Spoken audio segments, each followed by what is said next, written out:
Jatend migao mar teko Opiyo Wandayi oduoko erokamano jatend piny William Ruto kuom miye lemo e sirikal kaachiel gi josiasa mamoko e duond bura mar ODM. Ka otwak kod Ramogi TV bang' chamo muma, Wandayi bende oduoko erokamano ne ogaye mar ODM Raila Odinga kuom sire lwedo ka osingo mar keto maino e duoko piny nengo mauta kod stima e bwo telo mare.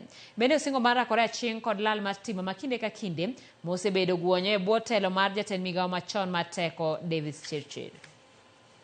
An gi mor ahinya ni kawuono achamo muma.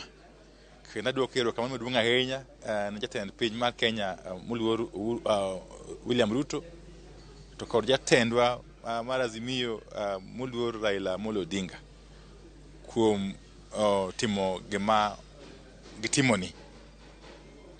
Adwa mondo achiw singo ni jo Kenya duto ni kawadonjo ofis kaka wasedonjo ni koro odwa tiyo nigi mokwang'iyo chien.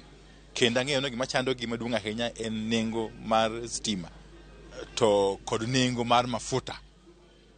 To moloyo mano en bende wach mar stima lal saka sa. Okay? Koro gima duong' man go mbele wa kaini en tiyo kanyakla gi jo Kenya mondo waked kod gigo machando gi sekta mar energy kod petroleum ni endi. Ka wariwore kanyakla e sirikal moriwo jo Kenya duto madonje sani kawuono. Okay? En posto gi paka ahinya ni jo Kenya duto kwa jumla kuom ng'ado bura ni nyaka udh kanyakla ka wadhi mbele mondo waked kod gigo machando jo Kenya duto ka wan kanyakla.